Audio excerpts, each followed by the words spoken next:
तो होता कुछ यूं है कि अदालत में कैमरों के सामने एक औरत मर्दाना वार दाखिल होती है। न खौफ, न घबराहट, न हथकड़ी और न चेहरे पर किसी भी तरह का कोई मलाल। हालांकि पुलिस कहती है ये औरत इंतहाई मतलूब है, इस पर मनुष्यात फरोशी जैसे संगीन इल्जामात हैं और कई अरसे से ये कानून को भी मतलूब है।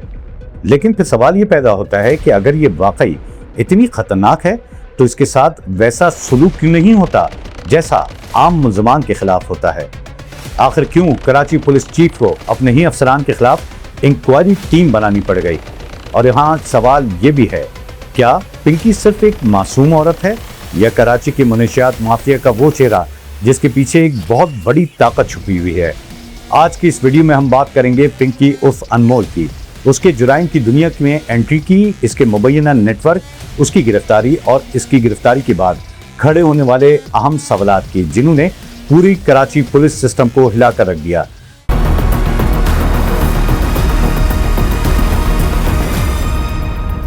तो ये वीडियो सिर्फ एक क्राइम स्टोरी नहीं, ये पाकिस्तान के सिस्टम की कहानी है जहां बाज औकात जुर्म से ज्यादा खतरनाक जुर्म के पीछे मौजूद कनेक्शंस होते हैं।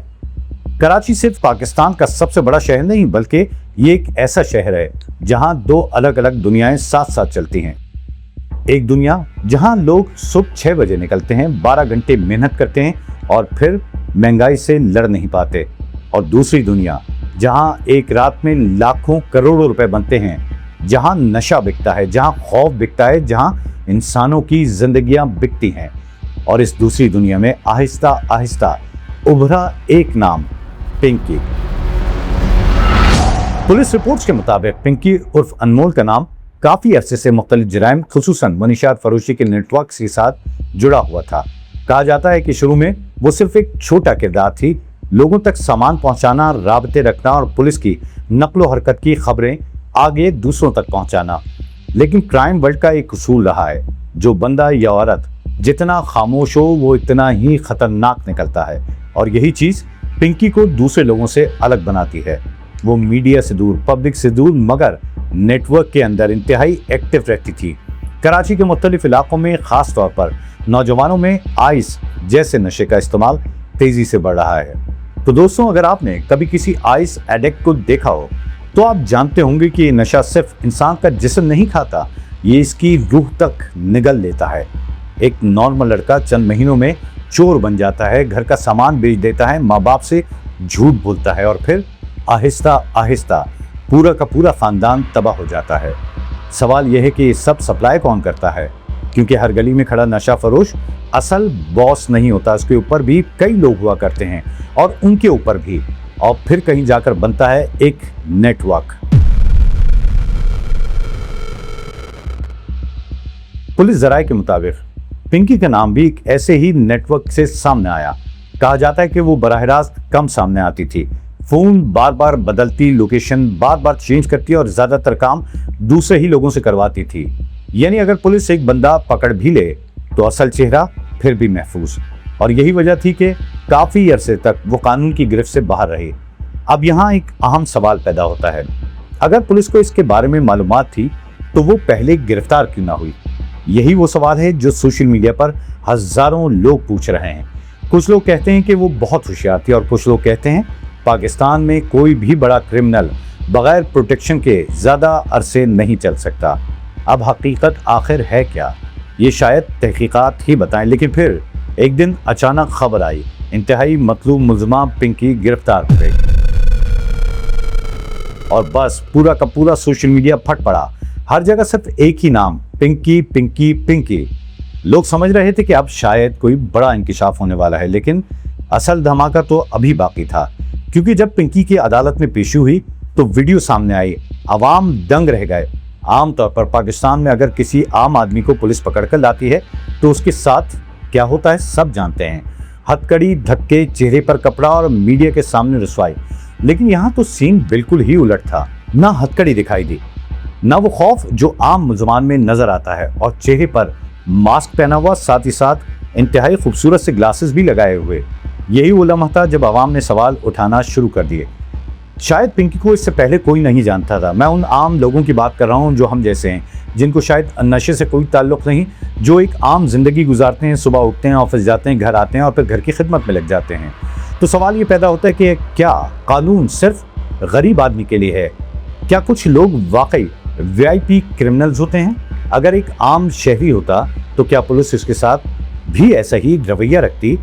ये सवाल इतने बड़े बन चुके हैं कि कराची पुलिस चीफ को फौरी तौर पर एक्शन लेना पड़ा। खुसूसी तहकीकाती टीम बनाई गई। SHO मुअत्तल, SI मुअत्तल और पूरी पुलिस पार्टी तहकीकात के दायरे में आ गई। अब इंक्वायरी में क्या होता है आगे आने वाला वक्त बताएगा। सवालात यहाँ बहुत सारे हैं। सबसे पहले कि पिंकी को बगैर हथकड़ी क्यों पेश किया गया, फिर उसका चेहरा क्यों ऐसे नहीं ढांपा गया जैसे आम मुजरिमों का ढांपा जाता है, फिर थाने के अंदर उसके साथ क्या सलूक किया गया, क्या इसे अलग प्रोटोकॉल दिया जा रहा है, क्या एहलकारों ने कवायद तोड़े हैं, और सबसे दिलचस्प चीज गार्डन पुलिस स्टेशन के CCTV कैमरे चेक करने का भी फैसला हुआ है। यानी अब पुलिस अपने ही पुलिस स्टेशन की वीडियोस देखेगी ताकि पता चल सके कि अंदर असल में हुआ क्या था। सोचिए जरा, एक मुलजिमा और पूरा सिस्टम हिल चुका है। लेकिन यहाँ एक और बहुत ही गहरा मसला भी है। पाकिस्तान में अवाम का इत्मीनान इदारों पर अब कम क्यों हो रहा है? क्योंकि रोजाना डबल स्टैंडर्ड देखने में आते हैं। एक गरीब आदमी मामूली इल्जाम पर महीनों जेल में रहता है, दूसरी तरफ असर रसूख रखने वाले लोग खास प्रोटोकॉल के साथ नजर आते हैं। कुछ ऐसे ही हुआ था कुछ दिनों कबल भी। हमने देखा एक एक्सीडेंट हुआ जिसमें एक मोहतरमा ने एक जवान लड़की और उसके वालिद को कुचल डाला, लेकिन उसका इख्तिताम कैसे हुआ? ऐसे ही हुआ कि दियत की बिना पर उनको रिहा कर दिया गया। तो अब बात हो रही है पिंकी की। पिंकी का केस सिर्फ एक क्राइम स्टोरी नहीं रहा, ये एक सिस्टम पर सवाल बन चुका है। और नाज़रीन, सच कहें तो यही वजह है कि ये खबर इतनी वायरल हुई, क्योंकि लोग सिर्फ पिंकी को नहीं देख रहे हैं, वो पूरे के पूरे निज़ाम को देख रहे हैं। वो ये देख रहे हैं कि आखिर कानून ताकतवर और कमज़ोर के लिए अलग अलग क्यों लगता है। मनशियात का कारोबार सिर्फ पुलिस के छापों से ख़त्म नहीं होता, क्योंकि जब तक इस कारोबार के पीछे मौजूद बड़े बड़े लोग महफूज रहेंगे तब तक गली का एक एक डीलर पकड़ने से कुछ नहीं बदलेगा। सवाल हमेशा यही रहेगा, असल बॉस कौन है? क्या पिंकी वाकई इस नेटवर्क की मास्टरमाइंड थी या सिर्फ एक फ्रंटमैन? क्या इसके पीछे मजीद लोग हैं? क्या तहकीकात वहां तक पहुंच पाएंगी या फिर हमेशा की तरह चंद मुअत्तलियां होंगी, कुछ दिन शोर होगा और फिर सब खामोश? पाकिस्तान में मसला सिर्फ क्राइम नहीं, असल मसला अकाउंटेबिलिटी है। अगर कानून वाकई सबके लिए बराबर हो जाए तो शायद आधे जुराइम खुद ब खुद खत्म हो जाए। लेकिन जब लोगों को लगता है कि ताकत और ताल्लुकात कानून से बड़े हैं तो फिर पूरा सिस्टम कमज़ोर होना शुरू हो जाता है। तो अब देखना यह है कि पिंकी केस में वाकई इंसाफ होता है या ये फाइल भी वक्त के साथ साथ बंद हो जाएगी। तो दोस्तों, आप क्या सोचते हैं? क्या पिंकी सिर्फ एक मुलजिमा है? क्या ये एक बहुत बड़े नेटवर्क का एक छोटा सा हिस्सा? और क्या कराची पुलिस की इंक्वायरी हकीकत सामने ला सकेगी? अपनी राय कमेंट्स में ज़रूर दीजिएगा। वीडियो पसंद आए तो लाइक, शेयर और सब्सक्राइब ज़रूर कीजिए, क्योंकि यहाँ हम सिर्फ खबरें नहीं देते बल्कि खबरों के पीछे छुपी हुई हकीकत पर भी बात करते हैं। अगले प्रोग्राम तक के लिए मुझे इजाज़त दीजिए। अपना बहुत ख्याल रखिएगा। पाकिस्तान जिंदाबाद।